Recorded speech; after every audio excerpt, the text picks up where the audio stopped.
Order! Order! You are an incorrigible delinquent at times. Behave yourself, man!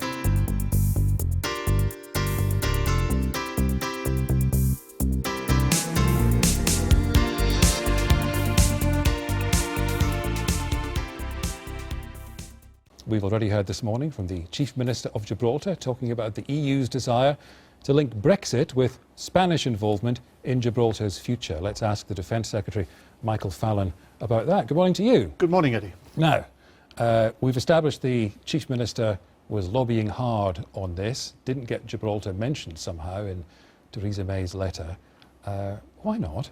Well, let me just pick up on that. The letter was about notification, the formal notification that we're leaving, and about the process of negotiation, how we want the talks to be handled. But the letter, of course, referred to the Brexit white paper, and Gibraltar is firmly in that white paper. I think you'll find 8 separate references to Gibraltar in the white paper, and all the different issues that we've got to deal with are set out in that white paper, whether it's the position of the City of London or fisheries policy, Gibraltar and everything else. But it's odd though, isn't it? I mean, in this 2,200 words, Theresa May managed to the consternation of some people, link trade and security, but wasn't able to mention Gibraltar by name.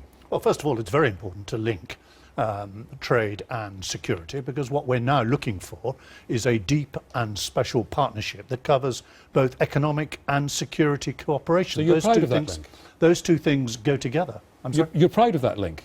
Absolutely. It's very important that we go on committed to the security of the continent. This is the week, Eddie. We send 800 troops to Estonia as part of our NATO commitment. We're sending troops to Poland. We're sending RAF Typhoons down to Romania. We're stepping up our commitment to the security of the continent because it remains our continent. And, you know, this is a very uncertain time for Europe, and it is right that we should be playing our part in that. So these two things go together. So are you happy for people to conclude, as many people did, that the British government's view is that if there's no deal, the EU, Europe, would be less secure? We'd all, I think, be worse off if there wasn't a deal. We're expecting to have a deal. But obviously we cooperate with Europe on security, not just through NATO. We cooperate through our work our police forces do, our security agencies do, through our judicial system. Some of that is inside the European treaties, some of it is outside, but obviously the bits that are inside the European treaties, we need to make sure that that cooperation continues, because Europe faces threats, not just from Russian aggression, but as we've seen in recent weeks, from terrorism as well. And on Russia, before the referendum, you were a Remainer, of course, and you said a vote to leave would be payday for Putin. And now, according to the Sunday Telegraph, cabinet ministers have secretly agreed to exploit EU fears over Putin. How much of that is true? Well, look, the letter refers to our ambition to have a completely new partnership with Europe on the economic side, but also on the security side. Yeah, but the Telegraph says, it quotes you directly, the EU needs our capabilities and the UK had high cards to play on security. Are you saber-rattling about Putin?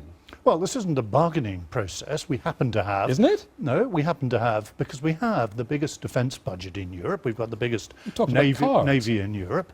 I'm not going to get into what happened at what meeting, but you said it. It is a fact. It is a fact that we have the biggest defence budget in Europe. We're a leading player inside NATO. That's why we're deploying troops this week to help protect the eastern flank of NATO.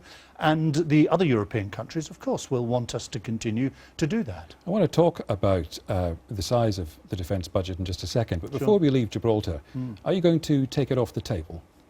Well, it's interesting, as the Chief Minister pointed out to you earlier this morning, that Spain is not claiming sovereignty over Gibraltar in that draft guideline that the EU published.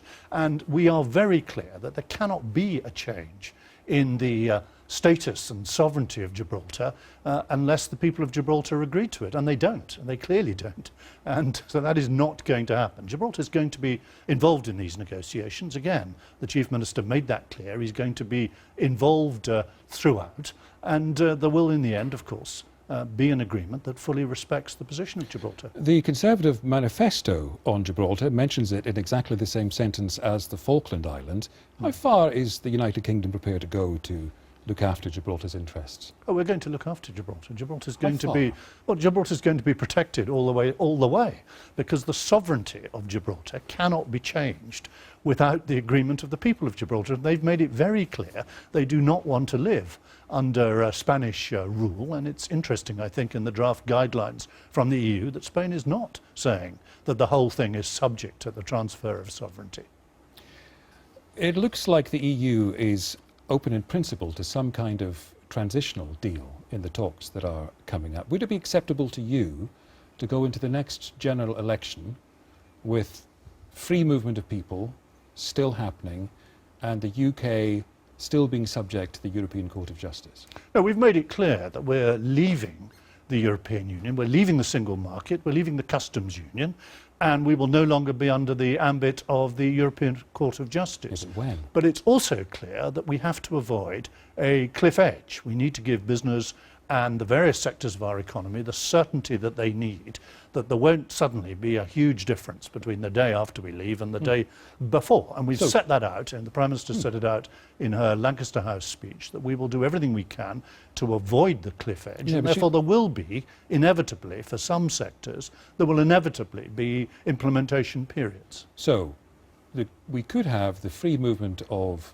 some people while you go into the next general election and fight that. Well, you're speculating about the course of the negotiations. Well, you can rule it out. Which haven't even started Rule yet. it out. Well, we've made clear that we are not expecting to take advantage of the four great freedoms, including the freedom of movement of people. Yeah, not ultimately. Because we're not going to be members I'm of the talking about European transitionally. Union. Now, you can't give me any timetable. No, we can't give a timetable on negotiations that haven't even started So yet. it's possible. But we've made it clear that in these negotiations, our object, of course, is to regain control over migration, to make sure that we can manage the numbers of people who are coming here and the numbers of people who are going to Europe. The MOD is facing a £10 billion funding shortfall over the next decade, according to analysis by The Times. What's your estimate of the funding shortfall? There isn't a funding shortfall. What we're committed to finance the new equipment our armed forces need, the new frigates, the new planes, the new armoured vehicles, what we're committed to as part of that is to efficiency savings, like any other government department. But the big difference is that we keep all the efficiency savings. It's over £1 billion a year we're finding each year in efficiency savings. All of that we keep and we put back into investing in the new equipment that our armed forces need. Would it be efficient to cut the number of Royal Marines? Well, the number of Royal Marines at the moment, the Royal Marines are part of the Royal Navy. The Royal Navy is growing in size. It's not only getting this year the aircraft carriers, a new submarine. Let's stick with the Marines. But let's stick with the strength. We said Let's in the stick Green... with the question, because Well, let's stick it's been floated part- the idea we might lose some Royal Marines, let and me Lord Ashdown, who knows a bit about this, he was a Marine, says a reduction in numbers is bound to have an effect on the quality and number of people. Well, let me explain. The Royal Marines are part of the Royal Navy. We are increasing the strength of the Royal Navy by around 400. Now, the balance inside the Royal Naval strength between the number of sailors and the number of Marines, that's a military judgment. It's a matter for the First Sea Lord and the military chiefs to advise me on, and that's a balance they keep under review at any time. Yeah, you see, that's odd, isn't it? Because you've got people like Lord Richards, former Chief of the Defence Staff, saying that the government is often hiding behind a veil on this. The growing mismatch between ambition and capability must be addressed. Well, I don't agree with that. We're expanding our defence budget. Last week it was 35 billion. This week it goes up to 36 billion, the beginning of the new financial year. It goes up by £1 billion every year of this Parliament. It's the fifth biggest defence budget in the world. We meet the NATO commitment, but we do need to pay for new frigates and new aircraft and new armoured vehicles, and part of that is coming from the efficiency savings. If there are airfields we no longer use, if there are barracks that are redundant, it makes sense to dispose of them and to put the savings back into the front line. David Cameron sort of returned to the fray this week. Was it good to see him back? It's always good to hear from former Prime Ministers. He's been speaking out. This one in John particular, Major's gave been you a speaking knighthood. out. Well, it's always good to have their advice. We should do. What do you think he's still got to give? Some people think he should be NATO Secretary General. In fact, I've read reports you're lobbying for that. Well, I haven't seen that particular proposal. We've got a Secretary General in NATO at the moment. Do you think he'd make a good one? I'm sure he'd make a good one. I haven't seen what his future career plans are, but we've got a Secretary General at the moment, and he's not due to hand over for some years yet. What do you think we're missing when he's not on the political stage?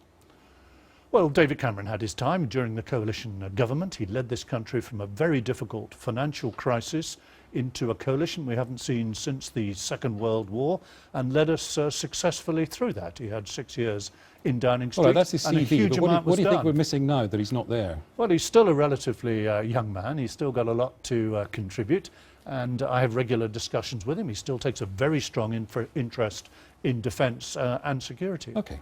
If Prince Charles phoned you up and asked you to stop a war, would you? Well, we always listen to the royal family. We listen to Prince Charles. I How have often do they regular meetings. call? Well, I have regular meetings with His Royal Highness.